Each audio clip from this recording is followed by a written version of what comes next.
Hello बच्चों। अपने इस वीडियो में बेटा हम हार्मोनिक मीन डिस्कस करेंगे जो आपके सीए फाउंडेशन के सिलेबस के अंदर होता है। तो इजी टॉपिक है बेटा ये भी। ठीक है। हार्मोनिक मीन एवरेज कैलकुलेशंस अगर हम लोग देखें बेटा, उसमें तीन तरह की एवरेज हम लोग पढ़ते हैं। एक एवरेज को हम लोग बोलते हैं अरिथमेटिक मीन। एक एवरेज को हम लोग बेटा नाम देते हैं अरिथमेटिक मीन। अरिथमेटिक मीन को एक दूसरा नाम भी दिया जाता है कि ये क्या होती है, ये होती है additive average of the number. Median भी एक एवरेज है, लेकिन मीडियन जो होती है बेटा इसको हम बोलते हैं पोजिशनल एवरेज। ये पोजिशनल एवरेज होती है। जब हम लोग जीएम के बारे में बात करते हैं तो जीएम प्रोडक्टिव एवरेज होती है। जीएम का दूसरा नाम बेटा एक प्रोडक्टिव एवरेज कैलकुलेशन करना भी होता है। तो बेटा आप फॉर्मूले में भी देखते होगे, अरिथमेटिक मीन में आप सारे नंबर्स को ऐड करते हो, ज्योमेट्रिक मीन में सारे नंबर्स को मल्टीप्लाई करते हो। तो हार्मोनिक मीन भी एक एवरेज ही है, लेकिन ये कौन सा एवरेज है? ये रेसिप्रोकल एवरेज है भाई। रेसिप्रोकल एवरेज है। ठीक है। यानी कि जो नंबर्स गिवन है उनकी रेसिप्रोकल्स की एवरेज निकालना, और डेफिनेशन भी यही होती है। Harmonic mean as a reciprocal average of the reciprocal value. Reciprocal average of the reciprocal value, यानी कि वैल्यूज को पहले क्या करो, रिवर्स कर दो, और फिर जो उसका एवरेज भी निकालना है ना, वो भी रेसिप्रोकल में ही कैलकुलेट करना है। यानी कि जैसे आप मीन के अंदर करते थे, जब आप मीन का टॉपिक पढ़ते थे तो टीचर आपको ये बताता है समेशन एक्स बाय एन, ये फॉर्मूला होता है।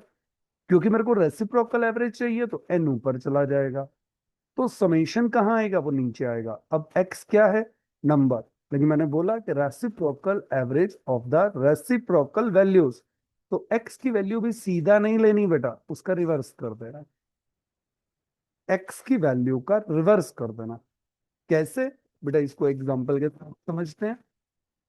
ठीक है, एग्जांपल के साथ क्लियर करेंगे आप लोगों के साथ। Reciprocal arithmetic mean of the reciprocal. अब देखो बेटा, ये जब आप नोट्स में देखते हो तो ये कुछ वर्ड्स एक्स्ट्रा यूज किए जाते हैं, non zero values. Non zero values मैंने क्यों बोला बेटा? क्योंकि अगर मैं किसी भी नंबर का रेसिप्रोकल अगर करूंगा और वो नंबर जीरो है, तो वन अपॉन जीरो इंफिनिटी हो जाएगा, हार्मोनिक मीन एग्जिस्ट ही नहीं करेगा। इसलिए नॉन जीरो ऑब्जर्वेशन होना चाहिए। बहुत ही लिमिटेड यूज होता है, बहुत ही कैलकुलेशन इसकी बहुत सिलेक्टिव जगह पर होती है जहां इसे अप्लाई करते हैं। लाइक अगर हमें एवरेज प्राइस निकालना है, एवरेज स्पीड निकालनी है, उन केसेस में हम इसका यूज करते हैं, और वो भी कुछ कंडीशंस के साथ होता है। ये फॉर्मूला है। हार्मोनिक मीन लिमिटेड यूज है। इसको कहाँ यूज करते हैं हम? लाइक स्पीड के एवरेज निकालना, टाइम एवरेज निकालना, प्राइस एवरेज निकालना, रेशियो निकालना, इन सब जगहों पे यूज करते हैं। लेकिन इस पे कंडीशन होती है कि जब हम हार्मोनिक मीन में एवरेज स्पीड कैलकुलेट करना चाहते हैं ना बेटा, तो वहां एक कंडीशन होगी कि आपको क्वेश्चन में ना डिस्टेंस गिवन होगा। और जब आप एवरेज प्राइस निकालने जाएंगे ना, तो वहां पर ये कंडीशन होती है कि आपको वैल्यू या फिर एक्सपेंडिचर गिवन होता है। सिर्फ तभी आप हार्मोनिक मीन अप्लाई करोगे, अदरवाइज नहीं। ठीक है। हार्मोनिक मीन ये फॉर्मूला है आपका इंडिविजुअल सीरीज का, एन अपॉन में summation one by x. Discrete और कॉन्टिन्यूस दोनों सीरीज में एन। एन का मतलब बेटा मैं यहाँ फिर भी डिफाइन कर देता हूँ, सम ऑफ फ्रिक्वेंसी। ये मेरे बच्चों का बहुत ज्यादा गलत होता है बेटा। और फॉर्मूला क्या है? अपॉन में क्या करना है? समेशन एफ इंटू एक्स, नहीं इस बार f upon x. Simple arithmetic mean निकालना होता है तो आप एफ इंटू एक्स करते हो जब आपको ए एम निकालना हो। लेकिन यहाँ आप ए एम नहीं जीएम निकाल रहे हो, तो बेटा यहाँ ध्यान दीजिएगा, फ्रिक्वेंसी को एक्स के साथ डिवीजन कर। कैसे करेंगे बेटा? आगे हमारा न्यूमेरिकल सेशन आएगा, हम उसके अंदर आपको डिफाइन करेंगे इस चीज के बारे में। अभी आप सिर्फ फॉर्मूले की पिक्चर पे एक बार ध्यान दीजिएगा। अगर आपकी दो अलग अलग सीरीज हैं, ग्रुप हैं, एक ग्रुप का आपने एचएम निकाल लिया, फिर दूसरे ग्रुप का एचएम निकाल लिया, अब आप दोनों ग्रुप्स को इकट्ठा कर देते हो, तो कंबाइंड एचएम निकालने का फॉर्मूला ये होता है, इक्वल टू का साइन यहां आपको अप्लाई करना है। ये लीजिए बेटा, इसको बोलते हैं H12। N1 plus N2 number of item पहले ग्रुप में कितनी है, नंबर ऑफ आइटम्स दूसरे ग्रुप में कितनी है, पहले ग्रुप के H1 को यानी कि हार्मोनिक मीन को पहले ग्रुप की नंबर ऑफ आइटम से डिवाइड करो, दूसरे ग्रुप वाले को दूसरे से डिवाइड करो, तो जो कैलकुलेट करके आएगा वो हमारा क्या निकल आएगा, कंबाइंड ज्योमेट्रिक मीन। बेटा ये देखिए, ये वो मैंने कंडीशन मेंशन की हुई है कि जब आपको एवरेज स्पीड या टाइम निकालना है या एवरेज प्राइस निकालना है, लेकिन कंडीशन होती है कि आपके क्वेश्चंस में डिस्टेंस गिवन होना चाहिए या फिर वैल्यू एक्सपेंस वगैरह ये गिवन होना चाहिए। उन सिचुएशंस में हम लोग हार्मोनिक मीन को यूज करते हैं अपनी एवरेज कंप्यूटेशन में। तो ये क्वेश्चन भी हो सकता है कि एवरेज स्पीड कैलकुलेट करनी है तो कौन सा एवरेज बेस्ट है भाई। तो तीन तीन एवरेज निकालने के कब फॉर्मूले हैं आपके, simple average, geometric mean average या हार्मोनिक मीन। तो बेटा अगर आप एवरेज स्पीड का क्वेश्चन देखो तो वहां हार्मोनिक मीन, एवरेज परसेंटेज निकालना हो तो जीएम, एवरेज प्राइस निकालना हो और एवरेज प्राइस निकालना हो और आपको वैल्यूज भी गिवन है, कितना पैसा खर्च किया गया ये गिवन है, तो उस केस में भी हार्मोनिक मीन प्रेफर किया जाएगा। लेकिन जब कहीं पर परसेंटेज एवरेज की बात आएगी तो वहां जीएम यूज होगा। सारे ऑब्जर्वेशन या पॉजिटिव या नेगेटिव होने चाहिए, अगर एक भी ऐसा हुआ भाई नेगेटिव आ गया पॉजिटिव के बीच में तो हमारा जीएम कैलकुलेट नहीं होगा। एक भी नंबर जीरो हो गया तो जीएम कैलकुलेट ही नहीं होगा, ध्यान देना बेटा। हाँ, एक भी नंबर जीरो हो गया तो एचएम कैलकुलेट नहीं होगा। अगर एक भी नंबर जीरो हो गया तो जीएम जीरो हो जाएगा लेकिन एचएम कैलकुलेट ही नहीं होगा। ठीक है, कंफर्म। इस सारी बात आपके नोट्स में मेंशन है बेटा, आप इसको यहाँ से देख सकते हैं। रिलेशनशिप, ये बेटा ये हमने आपको पिछले वीडियो में भी बताया था कि अरिथमेटिक मीन जो होता है ये सबसे बड़ा नंबर होता है वैल्यू वाइज। अगर हम एक ही डाटा में तीनों चीजों को कंप्यूट करें तो एएम ग्रेटर देन होता है जीएम से और जीएम ग्रेटर होता है एचएम से, यानी कि एचएम सबसे छोटा होता है, जनरली ऐसा होता है। लेकिन ये तीनों अगर आपस में इक्वलेंट हैं तो बेटा ये एक सिर्फ रेयरेस्ट सिचुएशन होती है और वो तब होती है जब हमारा डाटा आपस में सिमेट्रिकल हो। अदरवाइज एक जनरल फॉर्म ये होती है इसकी। तो अगर आपसे पेपर में क्वेश्चन पूछा जाए कि रिलेशनशिप क्या है तो आप बेटा जनरल की तरफ जाएंगे। जब तक स्टेटमेंट में आपको सिमेट्रिकल वर्ड ना दिया हो तो ये वाला पॉइंट आप सेकंड नंबर पॉइंट अप्लाई नहीं करेंगे। ऐसा क्यों होता है, क्योंकि अरिथमेटिक मीन सब नंबर्स को इक्वल इंपॉर्टेंस देता है। अरिथमेटिक मीन सब नंबर्स को इक्वल इंपॉर्टेंस देता है। हार्मोनिक मीन स्मॉल नंबर्स को एक्स्ट्रा इंपॉर्टेंस देता है। और हार्मोनिक मीन ये तो स्मॉल नंबर को ओवर एक्स्ट्रा इंपॉर्टेंस देता है। एक एग्जाम्पल के तौर पे बेटा ये देखो, जैसे मैं अगर अरिथमेटिक मीन निकाल रहा हूँ तो आपके लिए 0.01 की वैल्यू क्या मायने रखती है, नथिंग। अगर मान लो यहाँ पर 89 हो 100 हो तो उसके आगे 0.01 तो कुछ भी नहीं है। लेकिन जैसे ही मैं हार्मोनिक मीन निकालने लगूंगा तो हार्मोनिक मीन कैलकुलेशन में मेरे को क्या चाहिए होता है, रेसिप्रोकल 1/x। तो 1 को जैसे 0.01 से डिवीजन किया तो वो जो 0.01 था ना वो तो 100 बन जाएगा, और जो 100 था वो 1/x होते ही वो बेचारा क्या बन गया, 0.01 बन गया। तो आपके सामने है बेटा, एक छोटा नंबर बड़े में कन्वर्ट हो गया और बड़ा नंबर छोटे में कन्वर्ट हो गया। तो इस वजह से ये बोला जाता है कि हार्मोनिक मीन की वैल्यू सबसे कम होती है कंपैरिजन टू एएम और जीएम के लिए। अगर हमारे पास ओनली दो ऑब्जर्वेशन है किसी भी डाटा के अंदर तो उस केस में, दो ऑब्जर्वेशन के केस में बेटा आपको बार बार कंप्यूटेशंस की नीड ना पड़े, ये शॉर्टकट होता है। Geometric mean is equal to arithmetic mean multiplied harmonic mean. इन दोनों को अगर हम प्रोडक्ट कर दें और जीएम का स्क्वायर कर दें तो ये वैल्यू इक्वलेंट हो जाएगी। शॉर्ट फॉर्म में बेटा इसको एग्जाम पॉइंट ऑफ व्यू में ऐसे लिखा जाता है, is equal to mean multiplied by harmonic mean इस पूरे का अंडर रूट, क्योंकि स्क्वायर जब इक्वल टू से इधर जाएगा वो रूट में कन्वर्ट हो जाएगा। क्लियर। मीन और हार्मोनिक मीन का प्रोडक्ट करके उसका अंडर रूट कर दें तो वो जीएम के बराबर ही होगा। बेटा ये प्रॉपर्टी हम आपको प्रूव भी करके दिखाएंगे लेटर ऑन हमारे वीडियो के अंदर। ठीक है, न्यूमेरिकल स्टार्ट ही हो गया। अब इस न्यूमेरिकल क्वेश्चंस के सेट को अगर हम लोग देखें, अगर हमें जीएम निकालना है बेटा, तीन नंबर्स हैं तो तीन नंबर्स का जीएम निकालना है बेटा, ये आपको पीछे प्रैक्टिस में आई थिंक दिया जा चुका है। लेकिन फिर भी इस क्वेश्चन के रिगार्डिंग एक बार यहाँ ध्यान दीजिएगा। 3 × 6 × 12, इस पूरे की पावर कितनी जाएगी? 1/3। अब अगर मैं इसको चेक करूं तो 3 की पावर तो 1। 6 को मैं ऐसा लिख सकता हूँ 3 × 2। 12 को मैं ऐसा लिख सकता हूँ 3 × 2 × 2 ऐसा लिख सकता हूँ बेटा। और इस पूरे की पावर कितनी है? 1/3। इसके बाद 3 × 1 1, 3 की पावर 3 × 2 की पावर भी 3, और इन दोनों की पावर 1/3। पावर अलग अलग कर दूंगा तो ये रह जाएगा 3, ये रह जाएगा 2, equal to 6 is your answer. No work. Exam में बेटा आप लोग इसको सीधा मल्टीप्लाई करके भी कैलकुलेट कर सकते हो, उसके लिए भी कोई बड़ी बात नहीं है। 72 × 3 216 हो जाएगा। और 216 की पावर कितनी है? 1/3। 216 हमें पता है कि क्या होता है बेटा? 6 की पावर 3। 6 की पावर 3 इज इक्वल टू 1/3। 3 से 3 कैंसिल, 6 इज योर आंसर। आप लोग एग्जाम पॉइंट ऑफ व्यू ये करिए। आंसर भी दिया गया है। फिर से अब इस बार आपको ज्योमेट्रिक मीन निकालना है इन सारी ऑब्जर्वेशंस का। तो बेटा इन ऑब्जर्वेशन का अगर हमें जीएम कैलकुलेट करना है तो ध्यान देना बेटा।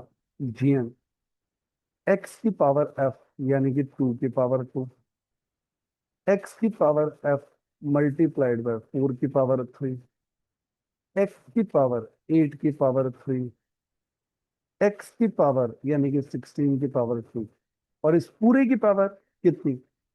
n। फ्रिक्वेंसी का टोटल कितना है? 10, यानी कि 1/10 रेसिप्रोकल। अगर अब इसको कैलकुलेशन करने के फॉर्म में अगर हम देखें तो 2 की पावर 2, इसको बच्चे मैं ऐसा लिख सकता हूँ 2 की पावर 2 और उसकी पावर 3। 2 की पावर हो गई 6। 2 की पावर 3, उसकी पावर 3 9। 2 की पावर 4, इसकी पावर 2 8। क्लियर? और इस पूरे की पावर कितनी है? 1/10। अब बेटा ओवरऑल देखो 2 की पावर कितनी है? 25।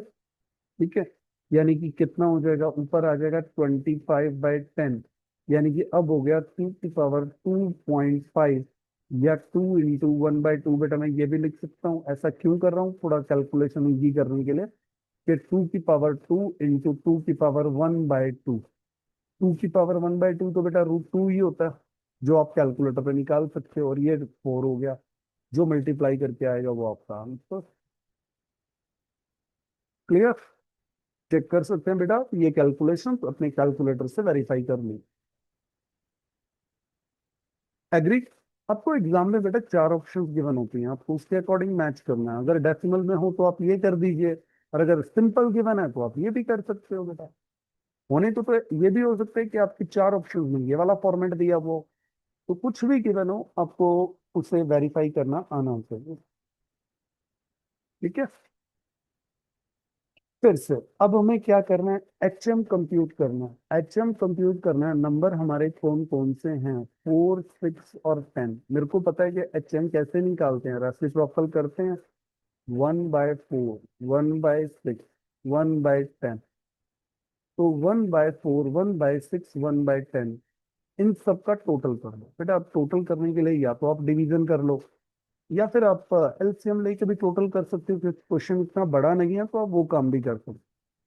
ठीक है, तो बेटा मैं प्रेफर क्या करूंगा? मैं प्रेफर करूंगा भाई, क्योंकि मेरे पास अभी आसपास कैलकुलेटर अवेलेबल नहीं है, तो बच्चे मैं इसको डायरेक्ट एलसीएम के तौर पे ही कर रहा हूँ। ठीक है, और एलसीएम में भी कोई ज्यादा एफर्ट्स नहीं लगा रहा, सीधा ले रहा हूँ 240 एलसीएम। पहली वैल्यू क्या आ गई? 60। दूसरी वैल्यू क्या आ गई? 40। अगली वैल्यू क्या आ गई? 24। इट मीन्स टोटल कितना हो गया? 124 डिवाइडेड बाई 240। अब मेरे को पता है कि हार्मोनिक मीन का मेरा फॉर्मूला क्या होता है? एन अपॉन में 124। 240 ऊपर चला जाएगा बेटा। अगर अब मैं इसे कैलकुलेट करूं तो ये वैल्यू कुछ तो कट ही रही है। 604 से कट किया ना मैंने, 31। I think 1 180 divided by 31। तो 180 को बेटा अगर आप 31 से डिवीजन करते हैं तो ये तो वैल्यू आपके सामने आएगी। ये अब आप एक बार कैलकुलेशन कर ही लीजिए। ठीक है, 180 डिवाइडेड बाय 31। तो बेटा ये कैलकुलेशन करके आ रहा है 5.806। ठीक है, ये बेटा ये आंसर्स में डिफरेंस इस वजह से होता है क्योंकि मैंने कैलकुलेशन डायरेक्ट करी है, प्रॉपर नंबर्स को लेकर की है। और कई बार बुक्स वाले क्या करते हैं, इन वैल्यूज की डिवीजन कर देते हैं, तो आंसर में माइनर कुछ डेसिमल्स के डिफरेंस आ जाते हैं। तो ये कोई बड़ा इशू नहीं है बच्चे, ये आप लोगों को क्लियर होना चाहिए।